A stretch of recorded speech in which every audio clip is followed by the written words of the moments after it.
I was watching NBA All Star and I see all these guys wearing like the LV, and I'm just like, that's like played out to me. Like, where are the black brands? Where are the Right. black brands at? So you were gonna say you know of a few. You were starting. No, No, you knew some in bridal.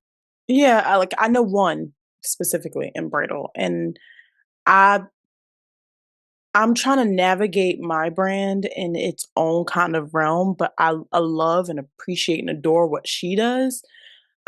What she kind of I'll explain for you because and people listening who may not know who I'm talking about, but her brand is called Aluco. I think I'm saying that correct. And she is well known for doing lace that mimics black people's skin. So it's one of those things where like if you're shopping for bridal and you're going in to find a bridal gown, one of the biggest things that most people like to look at is lace. And it's hard to find a lace that match black people's skin. And what she does is she's able to kind of like make that work where that lace looks like your skin.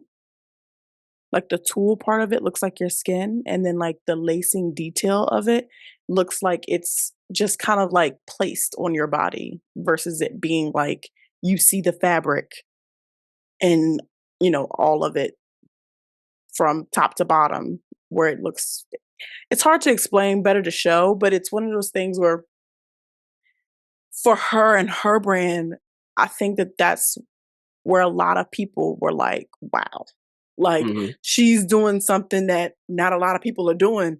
Not a lot of, brands are doing this in terms of bridal and trying to, you know, cater to people who are of darker complexions. So, she's done a couple of things for a couple of different celebrities. Um, You know a few. one of them You, being, huh? yeah, you know a few.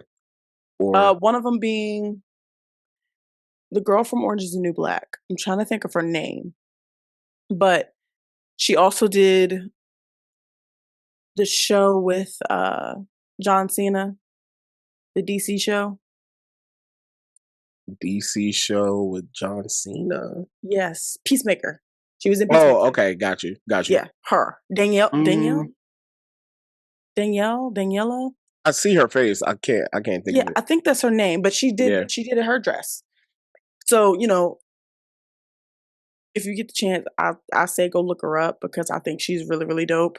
But like me personally, like for me and my brand, I don't think that I'm quite there yet. But I Hmm. think that when I get to that point where you know I want to tap into that niche, I feel like that she's a great black influencer for fashion that I can kind of look up to. And, I respect her for what she does in the industry. But, that's just, one person, one, black designer in bridal. But, you can kind of speak on Rihanna. She does Fenty, she has her Fenty line, she has, the lingerie. Again, that's another black designer. But when you want to talk about like designers that are like big brands, so Louis Vuitton, Coco Chanel, Gucci, Hugo Boss. When you want to name all of those different brands, you're not gonna really you're gonna have a hard time trying to find black competition within those companies who've been around for that long. We're talking like 20s and 30s and the 40s. So, you know, like you said, I think that now in 2024 we're becoming it's the renaissance period for black people, and I think this is the time that everybody's trying to create their own business, which I love. And maybe we can say in another 50 years, we have those brands that are black owned that kind of stand with those other brands that have been here for quite some time. Okay. Now you were saying like she does bridal, right? Mhm. So how would you describe your brand? Bridal and evening wear. Bridal and evening wear. Hmm. Okay. any of the other brands that you just talked about, Hugo Boss, Louis Vuitton. Like I know Louis Vuitton has like a little thing where maybe they dabble in bridal. I especially seen like they do like a specialty piece for like a celebrity or something like that. But correct me if I'm wrong, you can't just go in those stores and find bridal stuff, No, or am I wrong about that? no, no, you're not. Um, Great example. Everybody knows Ralph Lauren, right? Yeah. You know the Mm. kind of stuff that that brand kind of puts out. Great example. When I went to New York, this was 2018. I want to say about 2018. We got to go to their um their studio in New York, and we got to kind of like tour around, walk around, and I actually got to see someone's bridal gown just sitting in the studio, being made with a bunch of pink kind of like bridesmaids dresses also kind of being made, but they couldn't share with us who it was for or any of that information. Fast forward a couple months later, it was for Nick Jonas and Priyanka, is that her name? I Is that how you think so. pronounce it? Yeah. Yeah, yeah. It was Yeah. it was her wedding dress. So I got to see it before they even got married, but Wow. I didn't know who it was until I saw the photos online that it was her. But like you said, you're not gonna, walk into the store and see that. That's something that they, kind of do for more celebrities or red carpet events or that kind of stuff. What's the inspiration for your brand? It I wouldn't say it varies. I think the lines, so like my line that I'm currently doing is different from the line that I did last year. But if I had to say like in terms of the overall brand and what the inspiration is a girl's best friend. Like I just got married. I know what it's like to be in that process. I know what it's like to, you know, plan a wedding, but also you have this idea of what you imagine your dress to look like. And, for me, I want to be that person where you can come to me and you can say, this is exactly what I want. This is what I've always dreamed of. And I'll tell you, you know what?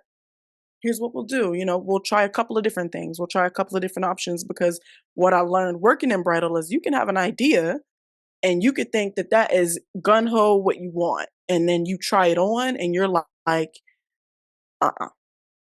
Or you try something else on and you like, wait a minute, I kind of like this neckline more. Or I kind of, like this fit better than I imagined, me being in. So I always want to be, the best friend that goes to the appointments who's like telling you what's gonna work and what's not gonna work. Yeah, So if I had to narrow it down to its most simplest form, is to be a girl's best friend. that's really dope. Yeah, That's really dope. And it sounds like you had this vision. You've been doing this for like a long time. yeah. So I've been into fashion, I would say since I was about 10.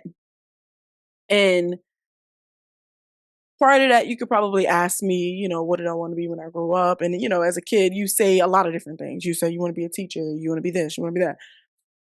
But I wanna say it was right around before I went to middle school that I kind of tapped into. I was already into art and, art was kind of always and always has been my thing, but fashion, yeah, I would say that kind of happened late elementary school, early middle school, and throughout middle school, I took art classes. My Mm. art teacher, shout out to my art teacher.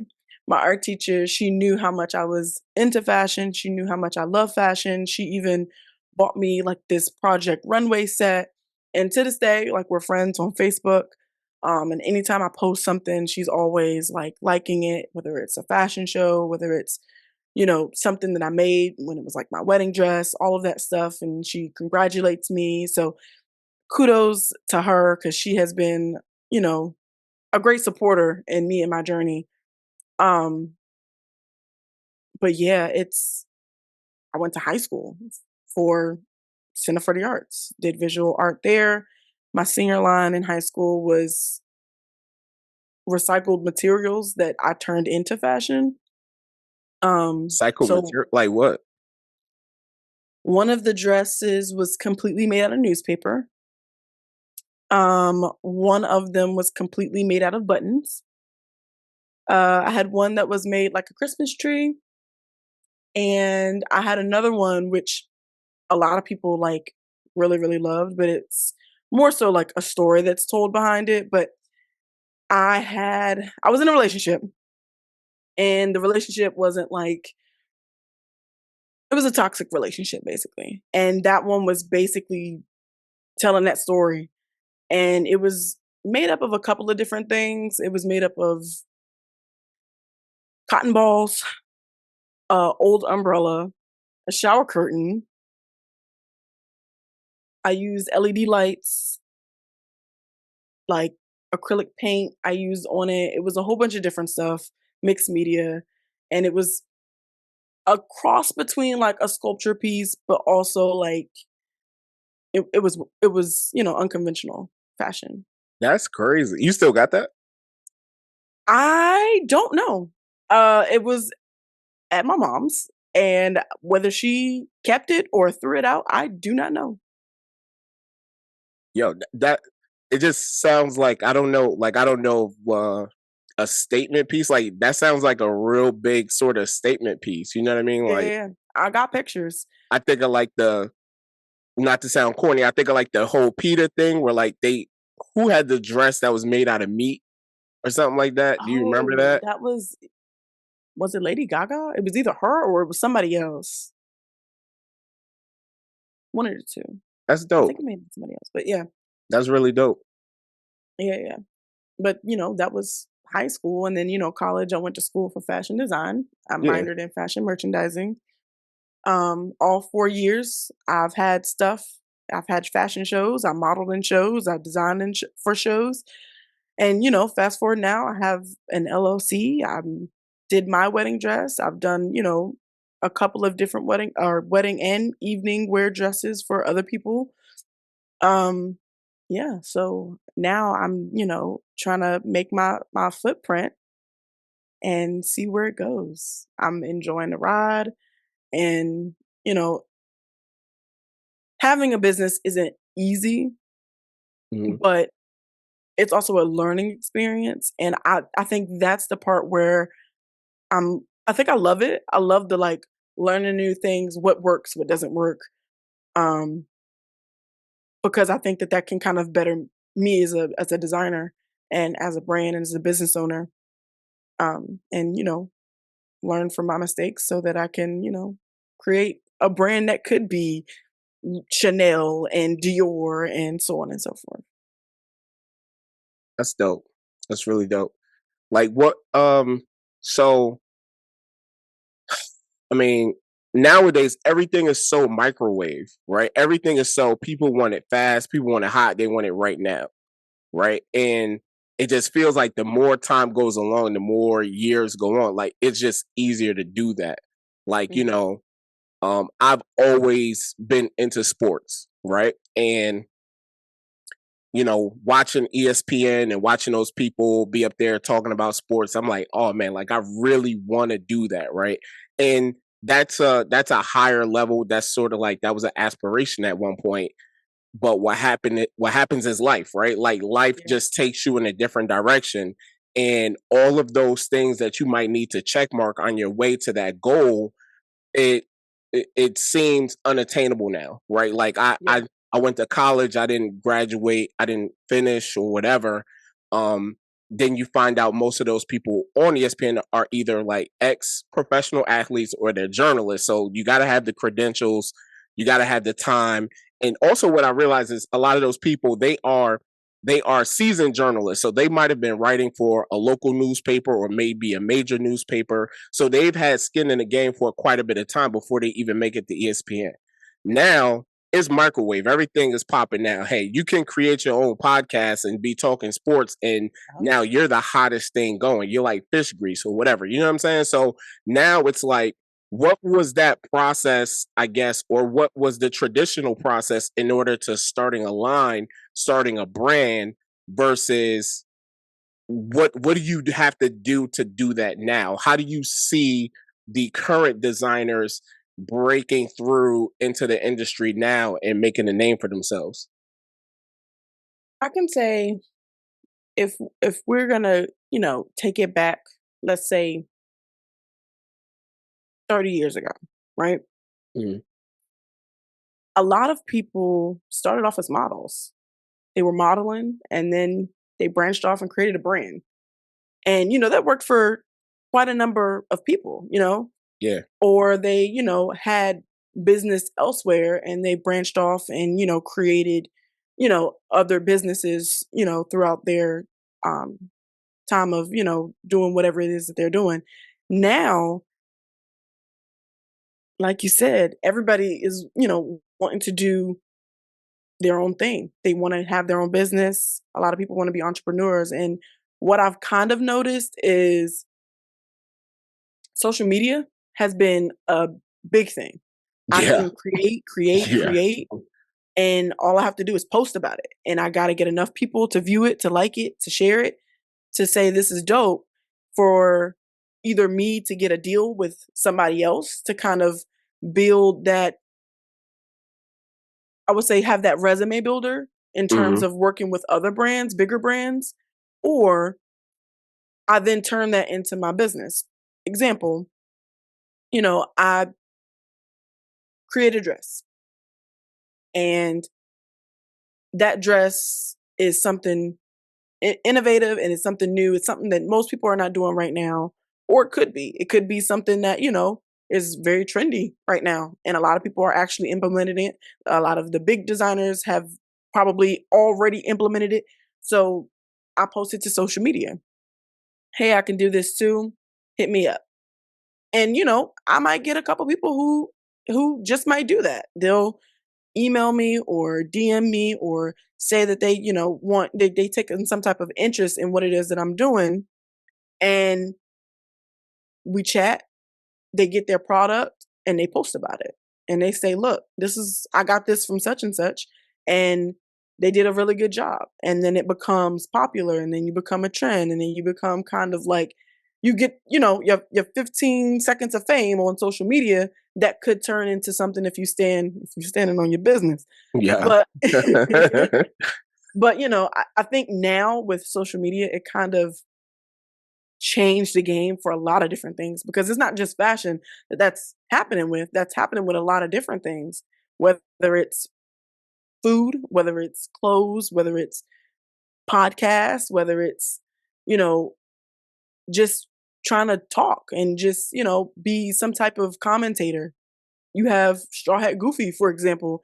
He loves movies and just want to talks about movies. And he literally just based off of TikTok and Instagram talk about what he loves and what he doesn't like and, you know, tells people what movies to watch based off of his experience and what he enjoyed. And now he has movie deals and he's being invited on red carpets and he's doing all of these different things to kind of make his brand and he's not even working a 9 to 5 anymore.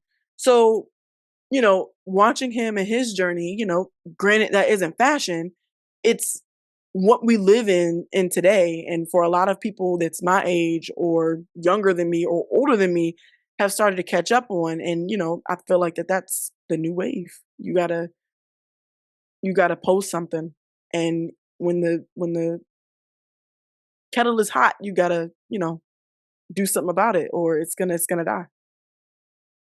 And that's crazy too because like now that you we're talking about fashion, so it makes me think a lot about like what I know of fashion. I'll tell you right now, I don't know jack. I don't know jack shit. I want a black t-shirt, I want a black hat, I want some gray or green sweatpants.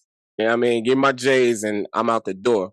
But like it's crazy you say that because now it makes me think of like certain people, um, like Joan Rivers, right?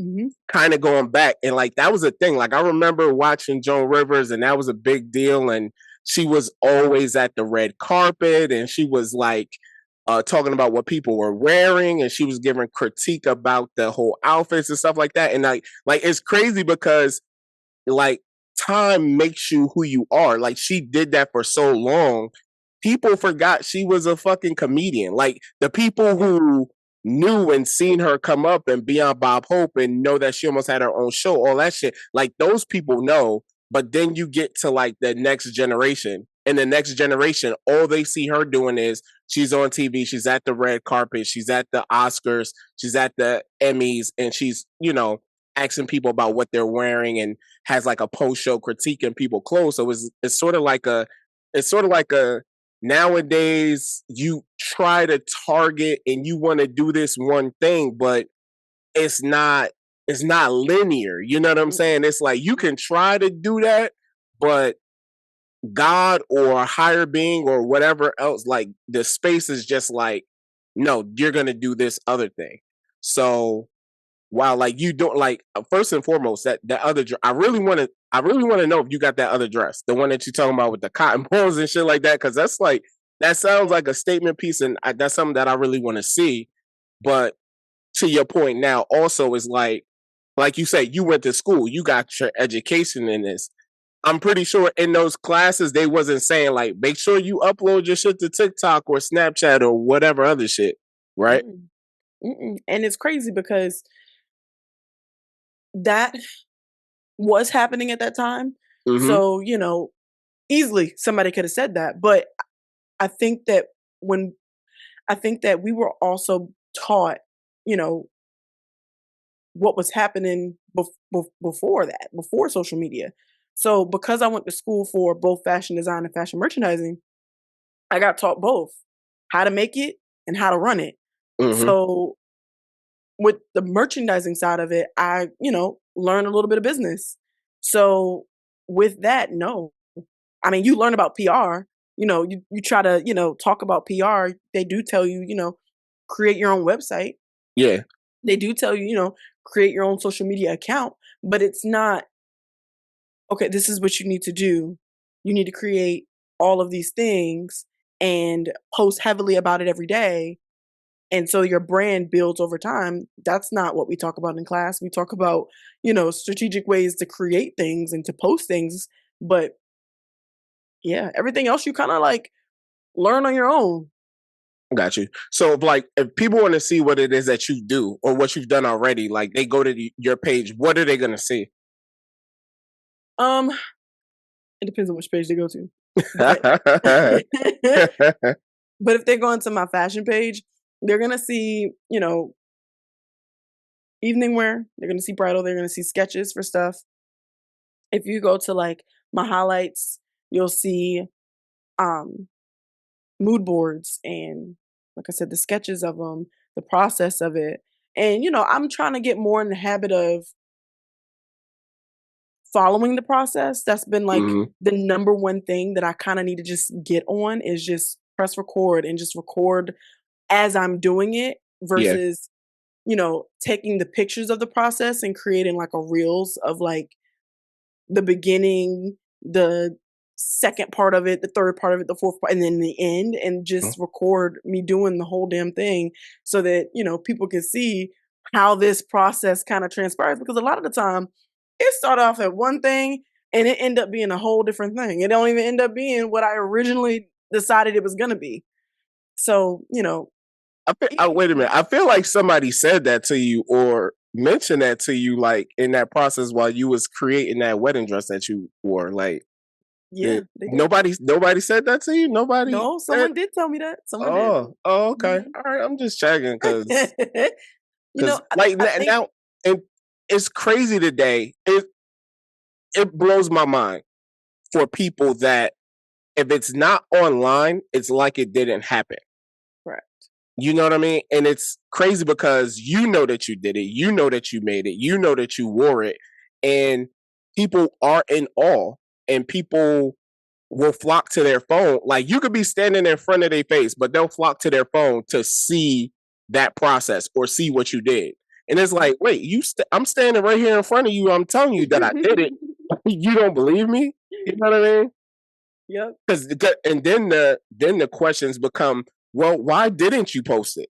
Or why Correct. didn't you show that process? And it's like, damn, sometimes everything ain't for everybody, but I guess I can understand now where, like you said, everything is microwave, and now it's like you have to have this online presence in order for people to, connect with your shit. Because otherwise, it's like, how else is it gonna happen otherwise aside from your big celebrity friend wearing something and posting about it and tagging you or whatever? You know what I mean? Yep.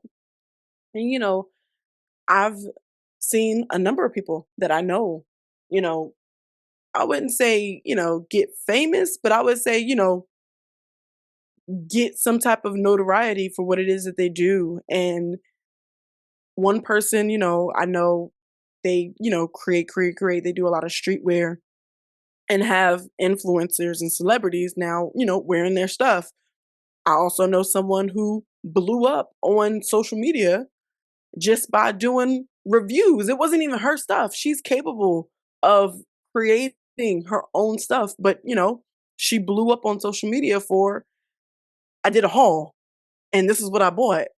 And look at what I'm trying on right now. Like that's what she blew up from. So, it's interesting to see because, a lot of these people I went to school with. So it's interesting to see like how we've progressed from where we thought we were going to be or where we dreamed we wanted to be to where we actually ended up. Hmm. And the story's not finished. So, I'm curious to see where it takes them into the future, where it takes me into the future. So, but I do reach out. I, communicate and I try to see what it is that other people are doing. That way I can see if it works for me or if it doesn't work for me, or maybe they said something that I could take into consideration and maybe try. So, yeah.